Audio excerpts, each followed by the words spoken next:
What's up, friends? It's Sunday. I'm just kind of sitting out here on the porch today. Been actually working today because we just moved here to Ohio from Las Vegas about a month ago, and I'm still unpacking boxes. And so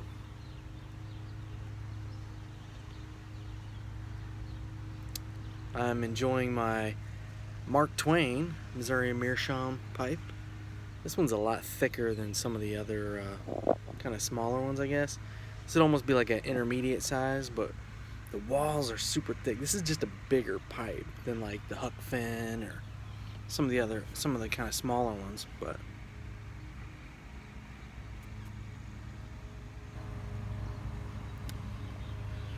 yeah, just kind of chilling. I don't know if I've been on like a Orlik Golden Sliced kick lately, and for some reason, whenever I smoke it in, it's weird, I'm wearing reflective shades so you can see me holding my phone up like a... But anyway, the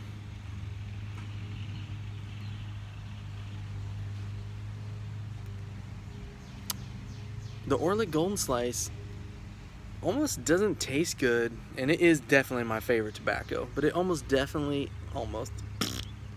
should start this video over again, but that's not what we do.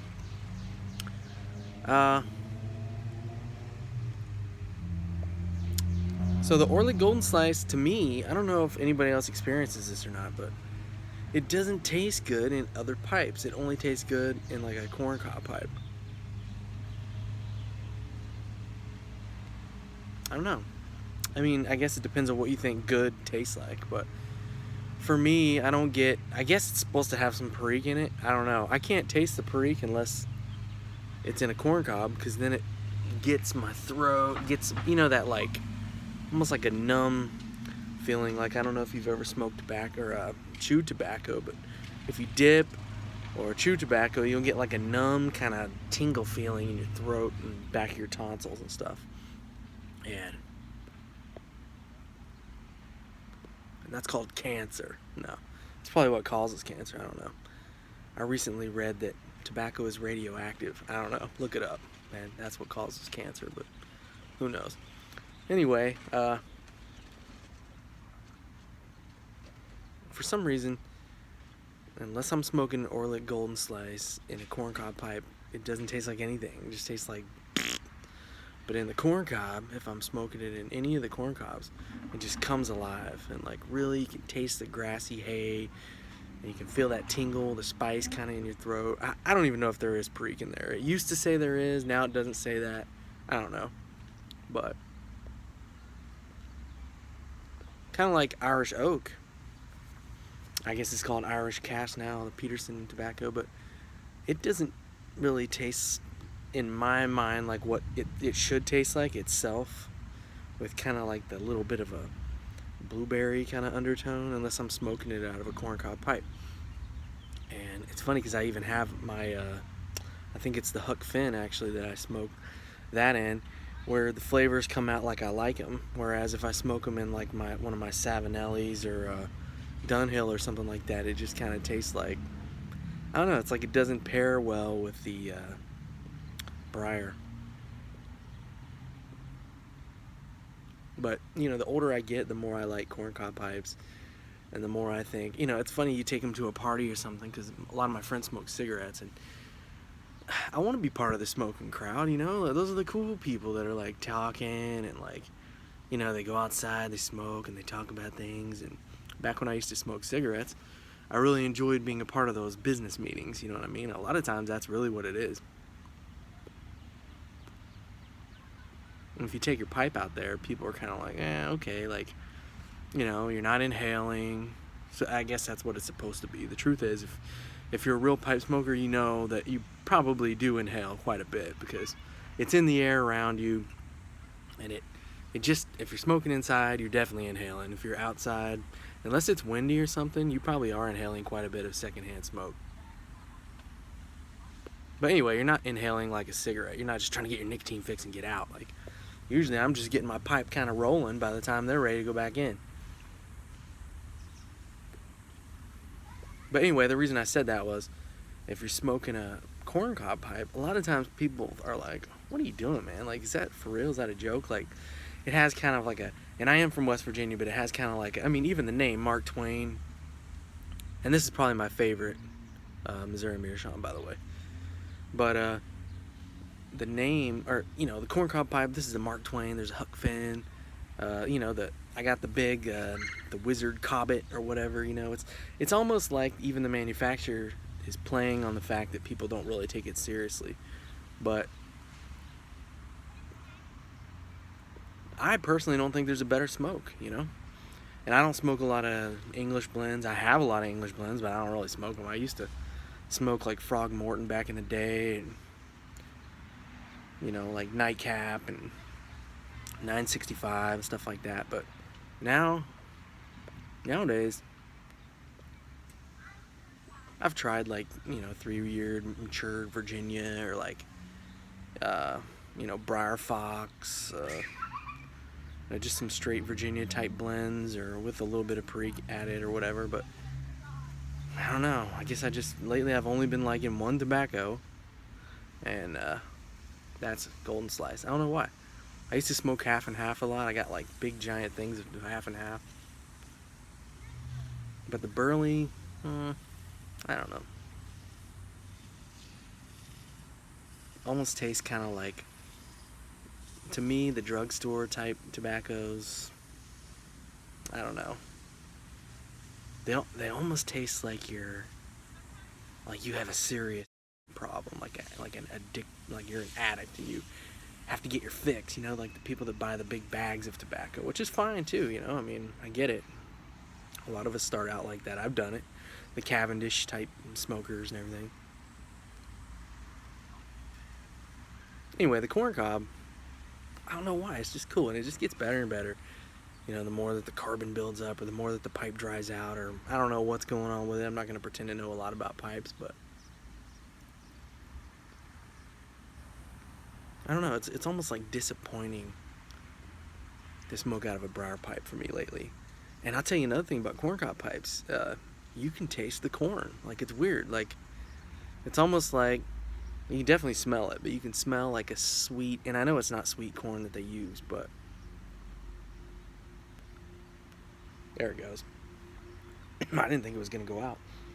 This was like the end of a bowl. You know how, like, if it starts going out, it's probably done. Well, I got this trick where I'll take like a spoon or something like this little guy, and I'll dig it all up, even, you know, all that nasty tobacco at the end of the bowl, and then I'll pack it back down and I'll smoke it. And I actually end up liking that a lot better than the beginning of the bowl, which is supposed to be like the good part. So everybody's different, you know. But anyway, see if I can get this going one last time here.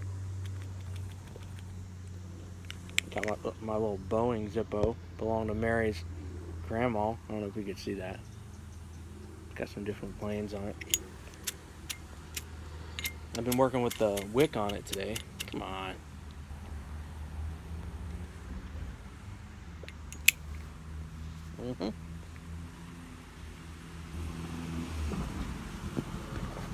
Anyway.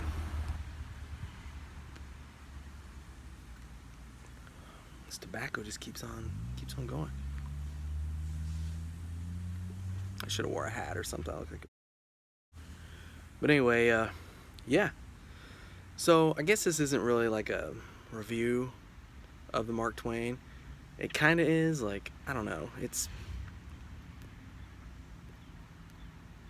I'm not bumping it up against any other ones to show size comparison. Actually, I could probably do that. I'll show you guys the difference between it and one of my other favorite pipes. The Huck Finn. So, I'll show you real quick here. Patriotic types around these parts. So, here's this guy. And this will be this one.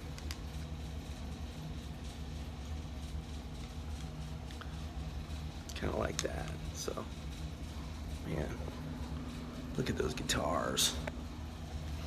Crazy. But anyway, it's quite a bit bigger than like a Huck Finn or some of the other smaller ones. But you know, size comparison. One more I'll do real quick. I'm just filming with my phone, guys. If I can get it going. Come on. Nope, you saw my Make America Great Again hat. Don't hold that against me. So like here would be like the Cobbit. The Wizard Cobbit. So we got that guy quite a bit bigger, but then look how thick that bowl is. So whereas you might have a you know, like this guy, maybe like that, whereas if you were comparing it to a like a English, kind of like a Dunhill or something, or maybe this Savinelli, this Autograph is quite a bit bigger, but then again, look how thick that is. So, and you know, it just pretty much doesn't want to go out. So,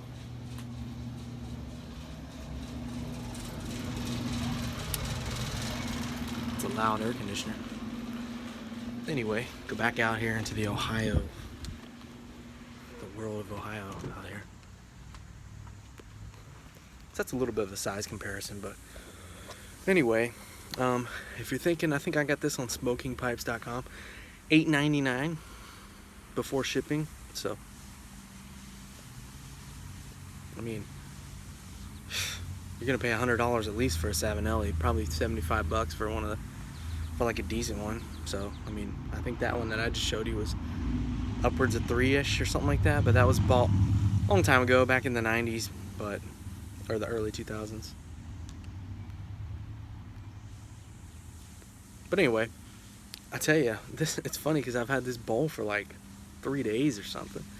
It just keeps on going. If you dig in there and then repack it, it's almost like it has more character, at least to me, you know. And I think it's cool. I don't know. It gets me more. But anyway, so if you're thinking about getting the Mark Twain, which is what this is called, whew, man, this is probably my favorite pipe. And it stays cool, it stays lit for the most part. It just, I don't know, it brings out the tobacco in a way that I like personally. And I've heard on other people's channels that they, you know, that there's people out there that predominantly smoke corncob pipes, and I think that's who I'm turning into. But anyway, I hope y'all have a nice Sunday, and don't forget that if you're smoking the pipe and you're out in the garage and you're working and you're puffing on it and you're spitting down it and it's going out and you're relighting it and you're burning your tongue and all that stuff, cool. I mean, you could do that. I've done that. But if you want to get a real good smoke and just kind of enjoy it and not have it go out every 5 minutes and not, you know, have it burning up into your nose, you know, stuff like that, sit down, get some ice water or maybe a Coke or something, you know, something cool.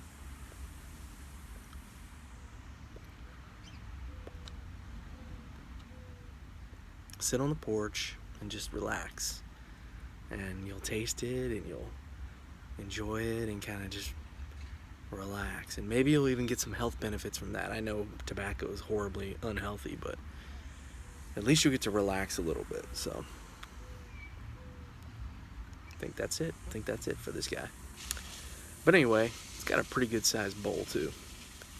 I don't know what you would reference it to. Maybe like one of these, or like a little mini Zippo. That's pretty big, right? Anyway, y'all take care, and if you subscribe, cool. If you don't, I think I have 52 subscribers right now, so kind of be nice to get up to 100, but that's like double. So anyway, Missouri, Meerschaum, let me tell you, those guys, they got it together. A lot of their pipes have like this plaster of Paris finish on them, and you know, some of them don't. Some of the real inexpensive and kind of almost like novelty pipes don't, and those are even cooler to smoke out of. But this one is nice, even though it just went out on me, but that's because I've been smoking the same bowl for like 3 days. But Anyway, for the last time, hope you all have a good day and good week coming up. It's like a minute later. I just relit it, packed it down.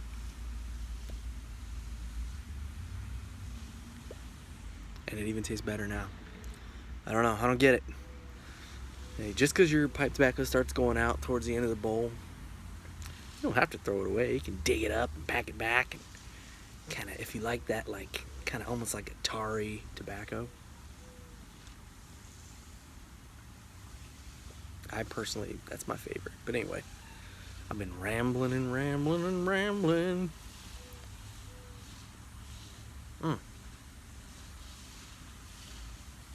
Orlik Golden Sliced. Okay, one last thing. Another thing you'll notice, if you smoke the tobacco at the bottom, it's really potent. Like, you will start sweating. Like me, I'll start sweating. Start getting like, you know, like if you smoke too many cigarettes in a row or something. A lot of nicotine. I don't know if it just kind of like goes to the bottom and, whew, man, I'll tell you. But anyway, all right, I'm really gone now.